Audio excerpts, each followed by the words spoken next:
Time for another episode of the Nerdy Virgin podcast. My name is Joshua Snyder. Hello. How are you? How are you? Terrified? Yeah, me too. Ha ha ha ha. So, I am feeling... I'm genuinely feeling terrified. I feel like there's a lot of anger in the air because a lot of terrifying things are happening that are making people angry overall. And, I really think that if you've really watched or listened to my podcast, you know that I've made it an art to take all of the world's suffering and find a way to make it about me. Narcissism. And it is, it is very scary. But here's the other thing that's starting to happen. Like, I'm 44, and what's beginning to seep in is, that's life. That's what, that happens. Yeah. It all fell apart. Yeah, I've seen that. Yeah, gonna see it again. So, I don't know. I guess my message is not so much that it gets better. It's more that, you get used to it. I'm talking with my dad, and he's still grieving over my mom's death. And I said, well, you've got to figure out, what's your passion, what drives you in life.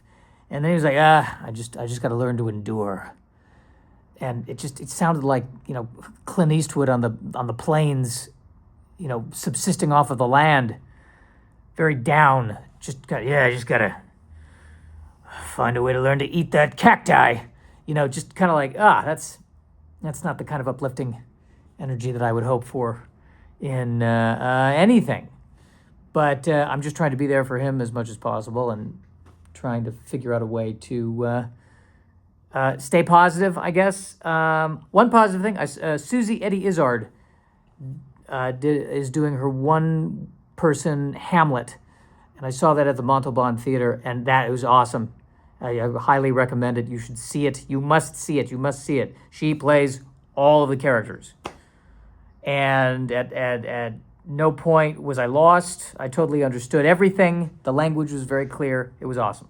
So there's that. I saw Tron Ares. There's also that. That's I saw it. What's the review on it? You know what the review on it? Here's the review on it. I liked it. And any fan of the Tron franchise would like it. But here's the trick. If you're not a Tron fan, I think you're going to have a hard time with it because it operates under the assumption that you've seen the other two movies, which is fine. But I enjoyed Jared Leto, I got to say. I think overall, the story was good. I feel like the last act could have used a bit more explosions, to be totally honest with you. But overall, I enjoyed the film. A few quibbles. Let's just get through the few quibbles. Okay, if you're going to call it Tron, have Tron in it. Tron in the first Tron was one of the central characters of Tron. Tron. I'm Tron. I fight for the users. Tron. And even in the second movie, he's there, not front and center like I think he should have been, but still, he's around. Third movie, you're gonna call it Tron. You need a Tron. You just need a Tron. You just can't call it. You can't call it Hamlet, and it's about Henry V. You can't do it. You can't do that. You can't call it Jaws, and there's no shark.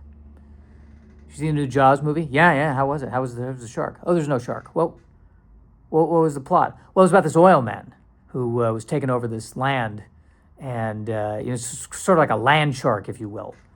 But there was no actual shark. No. Just the oil man. Just evil oil man. Another great performance by Timothée Chalamet. He is truly a chameleon. You gotta have Tron in Tron, man. You gotta have Tron in Tron. Even if it's just a cameo. Just, hey, it's me, Tron, just saying hi. Who's that? Oh, it's Tron. Hey. All right, back to the movie. Just even that would have been nice. I would have appreciated that. Also, here's the other quibble. I'm done with the light coming out of the back of vehicles. That it seems to be in the world of Tron. There is a vehicle, and light comes out of the back of the vehicle, and if another vehicle hits that light, it explodes. But now it's in the real world. They've still got the vehicles, and there's still light coming out of them. But it's light you can touch. You can climb over it. That's not light. That's taffy. It's glowing taffy. That's what it really is, and it's starting to bug me. I got to be totally honest with this light situation. Not happy. So we've got that happening. There's that. Here's the other thing too. I was reading behind the scenes of this Tron Ares, and apparently more of it takes place in the real world than in the computer world, and apparently that was done for budgetary reasons, which I totally get. Look, I understand it. It's hard to get these tentpole movies made. I know we're all doing the best we can, but remember, if it's a Tron movie, the whole point is you're in the computer world. That's why you watch a Tron movie. Did you see Planet of the Apes? Yeah. How are the apes? No apes. It was just an oilman. A drama with an oilman trying to take over the land. What? The last time I heard about a movie doing that, I got to be totally blunt with you, was the Masters of the Universe movie in the 80s, where they're like, we want to do a He-Man movie, but we don't have the budget to actually have it take place on Eternia, so we'll just set it on Earth. And that's where you have He-Man in a Cadillac, He-Man fighting at a mall, He-Man, there's a bunch of monsters attacking the high school cafeteria at the dance. Hope He-Man's there. Tron. I want Tron, and I want the world of Tron. And maybe, we find a new kind of thing for the vehicle. Maybe it's not all about taffy coming out of the back of it. That's my request. Is this enough? I feel like this is enough. This feels tight. This feels good. This feels like enough. Let's stop there. Hey, Darth Maul, did you open the door for that guy? Yeah, what's the problem? You're a Sith Lord, okay? You don't do nice things for people. We were both going in at the same time. Not a big deal. You're supposed to be evil. I mean, big picture, sure, trying to take over the universe, but I mean, in this particular case, why not? It's a slippery slope, okay? Today, you're opening the doors for people. Tomorrow, you're letting people go. And then day after that, you're like force healing. I mean, would it balance things out if I punched you in the face? It would, actually. Kirk, because you violated Starfleet orders, we're reducing your rank to captain.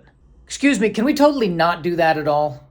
We're in the middle of a trial here. Every other admiral in this organization is a moron. We should be giving this guy a promotion, frankly. He violated Starfleet orders. Yes, in order to resurrect Spock, the greatest officer Starfleet has ever seen in the history of this organization. In fact, why didn't all the other admirals rally and go, no, you should totally go do that? Well, they're standing Starfleet orders.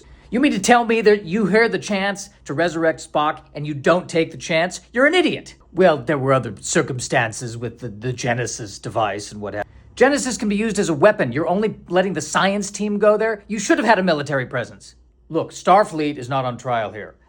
Captain Kirk is on trial here. What's the big deal? He stole the Enterprise. You were going to put it in mothballs anyway. You're not making any sense. Transition. Well, it's happened. We've run out of Earth rivers to name all these Deep Space Nine runabouts. So what's the new naming convention? We're going to start naming them after 80s songs. I've always wanted to fly aboard the USS Take On Me. We'll have to make sure the USS Our House has the in the middle of the street section added to it. Transition. Skeletor. He-Man. Can I just say, your muscles are incredibly well defined. Yeah, it's all magic. All magic. Yeah, me too. All magic. Transition. I'll tell you, I'm glad I found magic, because otherwise, this would take, years of sculpting and push-ups. I know, I eat so many bad carbs, and then I just say, by the power of Grayskull, I have the power, and suddenly it's like I've been on keto. Yeah, I'm glad we live on a planet with magic, because the people on Earth, I don't know what they do. How do they do it? I'm glad I'm not there.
I miss the dustbuster phasers of the 24th century. Yeah, these 32nd century phasers with they're back to the traditional style of what a phaser looks like. Yeah, remember the dustbuster phasers? I'll tell you why they got rid of them. It was too much on the wrist. That is the downside of a dustbuster phaser. You've got to kind of hold it that way instead of like normally hold it like that. Yeah. At least 15 phaser wrist-related injuries aboard the Enterprise D on a daily basis. But they were easier to store. Much easier to store. That's the beauty of a dustbuster phaser. Like, they should even offer it as an option, shouldn't they? I have a suggestion box. Transition. I'm a TIE fighter pilot. Oh, good. Okay, most of us make it back, all right? I think what people say about us is, guys, we've got an emergency. I need a spaceship that has a lot of cargo space. You know, I would, but it's just a TIE fighter. It's very compact. Yeah, dude, I said a ship, okay? I think he's a little sensitive about being a TIE fighter pilot. Hey, I am proud of being a TIE fighter pilot. How come you're not wearing your breathing thing? The oxygen mask that everybody should wear in every ship because things might go wrong? I'm not in a ship right now. They don't need to wear that in the Millennium Falcon, which we could really use right now, by the way. I have Han's number. Do you want me to call him? Yeah, please call him. So what landing pad are we all going to meet at? So my ship really can't land on a pad. It needs like those fork things to kind of grab it. Is that going to be near the landing pad?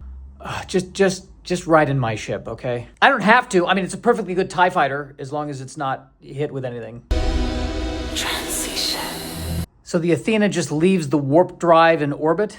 Leaves the warp drive in orbit. Never leave the warp drive in orbit. That's a bad mistake. Well, it can't take the warp drive all the way down to the surface with it. On the planet where apparently all objects can defy gravity at will, I think they could figure it out. Well, no one wants to be too close to warp engines when, you have living in an apartment. You should never be too far away from the warp drive. Inevitably, you're going to have to warp out of something. That is what Starfleet always has to deal with. Unless there's a warp core breach. Yes, when you're on the ship that has the warp drive, you want to be on the part of the ship that's farthest away from the warp drive, but you still want the warp drive to be attached to the ship at all times. What if there's an emergency? Oh no, there's an emergency. We left the warp drive over there. All you'll be left with is a saucer section. Let me tell you something. If all you have is the saucer section, you have nothing. Yeah, maybe you can do like an antimatter spread, but how far is that going to get you?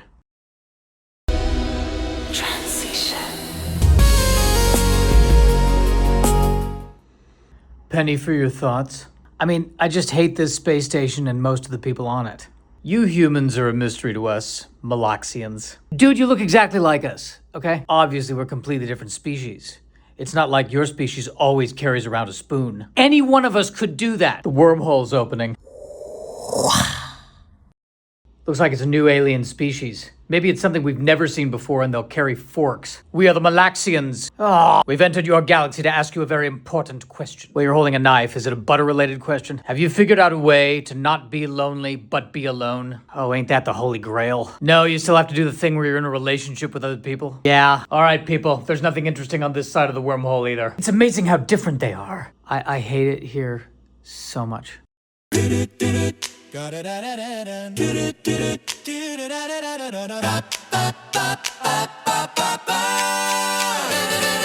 NerdyVirgin.com